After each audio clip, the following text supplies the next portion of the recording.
प्रिय साथियों, आज हम देखेंगे केमिस्ट्री क्लास 12 का चैप्टर 11 जिसका नाम है एल्कोहल, फिनॉल एवं ईथर। इसके अंतर्गत आज का हमारा मोस्ट इम्पॉर्टेंट क्वेश्चन है एल्कोहल तथा डाई एथिल ईथर में पहचान कैसे करेंगे। यहाँ पे हमको एल्कोहल और डाई एथिल ईथर में पहचान करना है। यहाँ पे डाई एथिल ईथर मतलब ईथर तो हमको बता दिया है कि कौन सा ईथर है, लेकिन एल्कोहल नहीं बताया कि ये कौन सा एल्कोहल लेना है।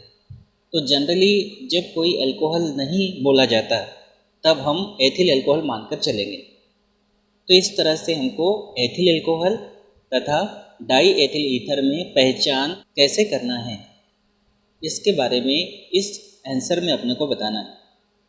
सबसे पहले हम इसकी पहचान करेंगे क्वथनांक से। क्वथनांक का मतलब क्या होता है? क्वथनांक का मतलब होता है जिस ताप पर कोई द्रव उबलता है उस ताप को उस द्रव का क्वथनांक कहते हैं।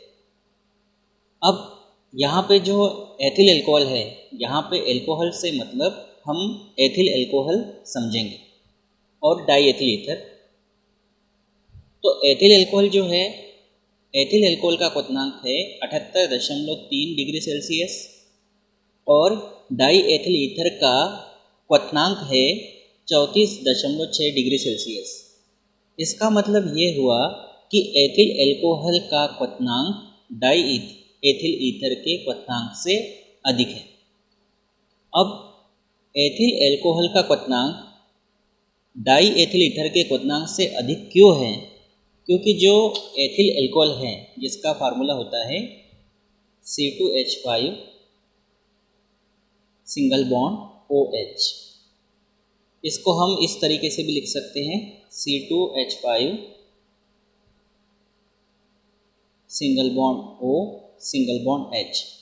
एथिल एल्कोहल जो होगा उस एथिल एल्कोहल में, जैसे अगर हम एक पात्र में एथिल एल्कोहल को लेते हैं तो एथिल एल्कोहल में एथिल एल्कोहल के बहुत सारे छोटे छोटे अणु होंगे। तो उन एथिल एल्कोहल के अणुओं को हम इस तरीके से दर्शा देते हैं C2H5 single bond O single bond H, C2H5 single bond O single bond H और भी दर्शा सकते हैं। तो एथिल एल्कोहल में क्या है? एथिल एल्कोहल में प्रबल ऋण विद्युतीय परमाणु ऑक्सीजन है। तो ये प्रबल ऋण विद्युतीय परमाणु ऑक्सीजन क्या करता है?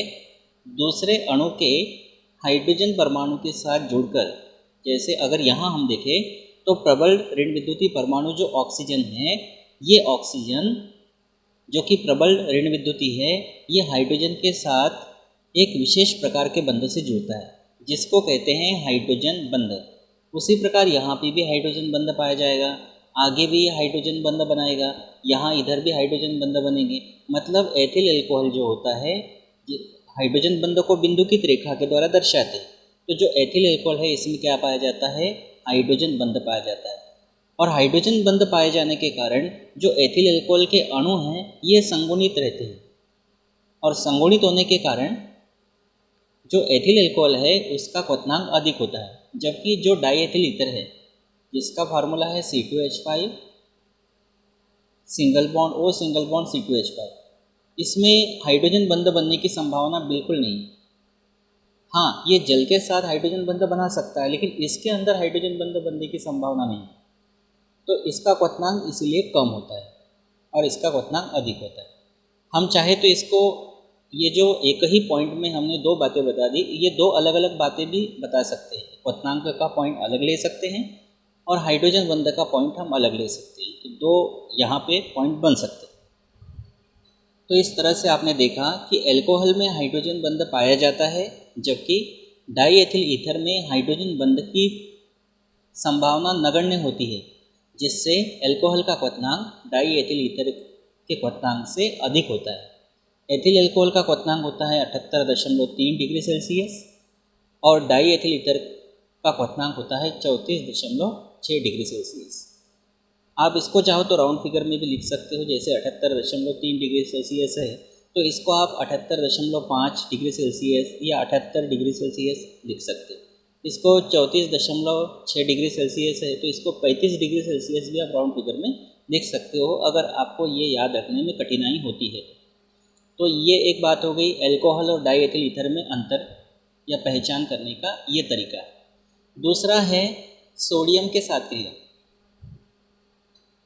अब एथिल अल्कोहल जो है, अल्कोहल से मतलब है हमारा एथिल अल्कोहल।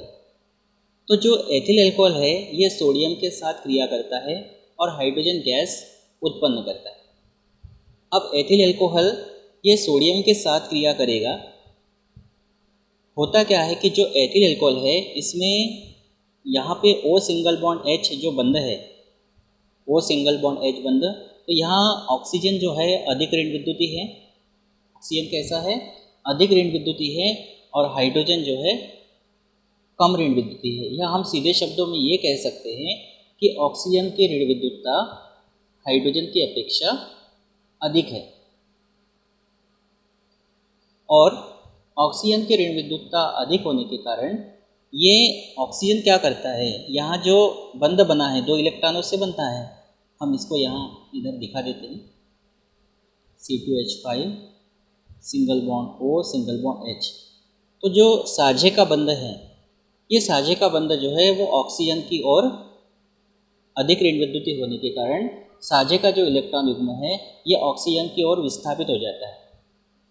ये जो साझे का बंध है या जो इलेक्ट्रॉन है, एक बंध 2 इलेक्ट्रॉनों से बनता है, तो साझे के जो इलेक्ट्रॉन है वो ऑक्सीजन की ओर विस्थापित हो जाते हैं, जिसके कारण क्या होता है कि जो O सिंगल बॉन्ड H बंध है ये O सिंगल बॉन्ड H बंध हो जाता है दुर्बल, और साझे के इलेक्ट्रॉन जब ऑक्सीजन की ओर चले जाएंगे तो यहाँ से हाइड्रोजन जो है, क्योंकि इसके पास इलेक्ट्रॉन की कमी हो जाएगी, तो यहाँ से हाइड्रोजन H+ के रूप में निकल जाएगा, और साझे के जो इलेक्ट्रॉन हैं वो ऑक्सीजन की ओर चले जाएंगे, और जिसके कारण इस पर ऋणावेश आएगा। तो यहाँ से हमको क्या मिलेगा, H+ मिलेगा।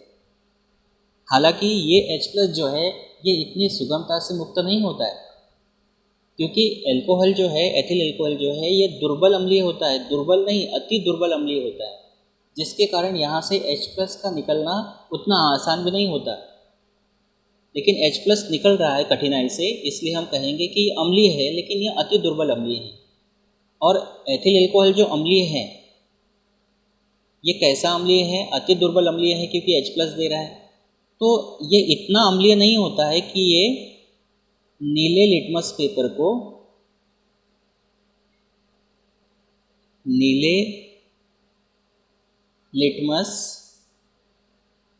को लाल कर दे। तो अम्ल का जनरली काम क्या होता है, अम्ल नीले लिटमस को लाल करते हैं। ये भी नीले लिटमस को लाल कर सकता था, लेकिन तब करता जब ये प्रबल अम्लीय होता, लेकिन ये अति दुर्बल अम्लीय है। तो इस तरह से क्या होता है कि यहाँ पर H+ मतलब हाइड्रोजन निकलता है कुल मिला के। तो हम कह सकते हैं कि जो एथिल अल्कोहल है जिसका फार्मूला है C2H5 सिंगल बॉन्ड OH, ये सोडियम के साथ क्रिया करता है, और क्रिया करके इस तरह से बनाएगा C2H5 single bond ONA। Na को छोड़ दे तो ये जो भाग है एथॉक्साइड है, इसको एल्कोक्साइड भी कहते हैं। तो ये एथॉक्साइड है और ये सोडियम है, तो इसका नाम हो जाएगा सोडियम एथॉक्साइड।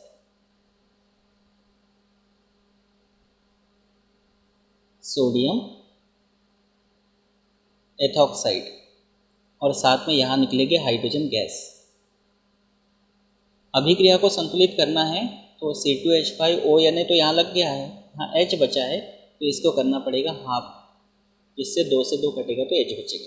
तो इस तरह से हमने क्या देखा कि जो अल्कोहल है या एथिल अल्कोहल है ये जब सोडियम के साथ क्रिया करता है तो हाइड्रोजन गैस देता है, जबकि डाई एथिल ईथर जिसका फार्मूला ये है C2H5 single bond O single bond C2H5, ये जो डाई एथिल ईथर है ये सोडियम के साथ क्रिया नहीं करता। यहाँ सोडियम की जगह पोटेशियम, मैग्नीशियम या एल्यूमिनियम मतलब अधिक क्रियाशील धातु आप ले सकते हैं। तो यहाँ हम सोडियम लेके हमने इस अभिक्रिया को दिखाया। तो ये दूसरी अभिक्रिया हो गई सोडियम के साथ क्रिया कि एथिल अल्कोहल सोडियम मतलब Na के साथ क्रिया करके हाइड्रोजन गैस उत्पन्न करता है, जबकि डाई एथिल ईथर सोडियम के साथ कोई क्रिया नहीं करता। इस तरह से इसकी अभिक्रिया है C2H5 single bond OH plus Na, तो इससे बनेगा C2H5 single bond ONA plus half H2, और गैस है तो ऊपर का तिरका चिन्ह करके हमने दिखा दिया। एक हम इसका पहचान करने का एक और परीक्षण देते हैं, एक और अभिक्रिया देते हैं जिसका नाम है आयोडोफॉर्म अभिक्रिया। आयोडोफॉर्म अभिक्रिया को हेलोफॉर्म अभिक्रिया के नाम से भी जानते हैं। तो ये आयोडोफॉर्म अभिक्रिया जो है ये एथिल अल्कोहल देता है। हालांकि आयोडोफॉर्म अभिक्रिया एसीटोन भी देते हैं, लेकिन यहाँ अल्कोहल की बात हो रही है, इसीलिए हम अल्कोहल के बारे में ही यहाँ बात करेंगे। और एथिल अल्कोहल आयोडीन या एथिल अल्कोहल पर आयोडीन की क्रिया, आयोडीन मतलब I2, एथिल अल्कोहल मतलब C2H5 सिंगल बॉन्ड OH, जिसको हमने इस रूप में लिखा CH3 single bond CH2 single bond OH, और आयोडीन मतलब I2। तो एथिल अल्कोहल पर आयोडीन और सोडियम हाइड्रोक्साइड विलयन की क्रिया। सोडियम हाइड्रोक्साइड का फार्मूला है NaOH। आप सोडियम हाइड्रोक्साइड की जगह सोडियम कार्बोनेट का विलयन भी ले सकते हो। सोडियम कार्बोनेट का फार्मूला होता है Na2CO3, ये भी ले सकते हो। हम लेंगे यहाँ पे सोडियम हाइड्रोक्साइड। तो कैसे क्रिया होगी कि ये एथिल अल्कोहल हमने लिया, CH3 single bond CH2 single bond OH, इसकी क्रिया आयोडीन और NaOH के साथ कर रहे हैं। आयोडीन लेना है 4 और NaOH लेना है 6। तो यहाँ से मिलेगा आयोडोफॉर्म CH3। आयोडोफॉर्म जो पीले रंग का होता है, आयोडोफॉर्म के पीले रंग के क्रिस्टल मिलते हैं, ये प्रयोगशाला विधि है। तो आयोडोफॉर्म मिलता है, इसका नाम हम लिख देते हैं आयोडोफॉर्म।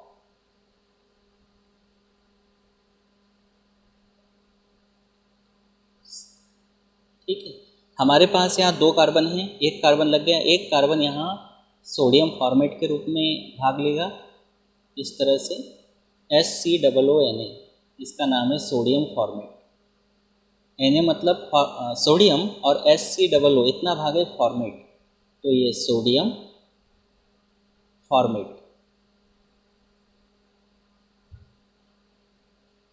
प्लस साथ में इस अभिक्रिया में सोडियम जो है ये आयोडीन के साथ क्रिया करेगा और NaI बनाएगा, और कहीं ना कहीं इस अभिक्रिया में हाइड्रोजन और ऑक्सीजन भी आपस में क्रिया करके जल बनाएंगे। तो इस तरह से मिलता है आयोडोफॉर्म, जो कि एक हेलोफॉर्म है। तो एथिल अल्कोहल जो है ये आयोडोफॉर्म बनाता है आयोडीन और NaOH के साथ क्रिया करके, इसीलिए हम कहते हैं कि एथिल अल्कोहल आयोडोफॉर्म अभिक्रिया देता है। अब इस अभिक्रिया को संतुलित करना है, तो कार्बन यहाँ 2 है, कार्बन यहाँ पर भी 2 है। उसके बाद हम देखते हैं सोडियम को, देख लो सोडियम 6 है, यहाँ 1 लगा है, यहाँ लगाएंगे 5, क्योंकि यहाँ आप सोडियम में चेंजेस नहीं कर सकते, नहीं तो कार्बन चेंज हो जाएगा, तो 5 लगा दिया। उसके बाद यहाँ पे I3 आएगा, CH3। उसके बाद हम आयोडीन को देखते हैं, तो आयोडीन यहाँ 5 है और यहाँ आयोडीन 3 है, CH3 है, ये ध्यान रखिएगा। तो यहाँ आयोडीन 5 और यहाँ आयोडीन 3, तो ये आयोडीन हो जाएंगे टोटल 8, यहाँ पर भी 4 दूनी 8। आयोडीन हमारे संतुलित हो गए, सोडियम हमारा संतुलित हो गया, कार्बन हो गया। अब बचा है ऑक्सीजन और हाइड्रोजन। ऑक्सीजन को देख लेते हैं, तो यहाँ ऑक्सीजन 6 है और यहाँ 1 है 7, तो यहाँ ऑक्सीजन 2, यहाँ लगा देंगे 5, तो 5 और 2 7 हो गए। अब बचा है सिर्फ हाइड्रोजन, तो हाइड्रोजन को देख लेते हैं, यहाँ 3 और 2 5 और 1 6, 6 और 6 12, यहाँ 1 और 1 2, 2 और 5 दूनी 10 12। तो इस तरह से यहाँ पर हमको मिलता है आयोडोफॉर्म। जबकि जो डाई एथिल ईथर है, ये डाई एथिल ईथर आयोडोफॉर्म अभिक्रिया नहीं देता। तो इस तरह से इस प्रश्नों को हमने यहाँ पूरा कर लिया कवर। एल्कोहल मतलब एथिल एल्कोहल और डाई एथिल ईथर में पहचान कैसे करेंगे, तो एक तो करेंगे हम क्वथनांक से, एक तो हम करेंगे सोडियम के साथ क्रिया द्वारा, और एक हम करेंगे आयोडोफॉर्म अभिक्रिया द्वारा। इस तरह से ये प्रश्न आपको तैयार करना है। मोस्ट इम्पॉर्टेंट क्वेश्चन है, परीक्षा के दृष्टिकोण से बहुत ही ज़्यादा इम्पॉर्टेंट है, इसलिए आपको इसको तैयार कर लेना है, याद कर लेना है और नोट कर लेना है बढ़िया। तो आज के लिए इतना ही। अगर आप लोगों ने अभी तक मेरे चैनल को सब्सक्राइब नहीं किया होगा तो मेरे चैनल को सब्सक्राइब कीजिए, साथ में बेल आइकॉन को प्रेस कीजिए और अपने दोस्तों तक भी मेरे वीडियोस को ज़रूर पहुंचाइए, शेयर कीजिए। और साथ ही साथ आपको वीडियो का कंटेंट कैसा लगा तो उसका एक छोटा सा कमेंट आप छोड़ सकते हैं।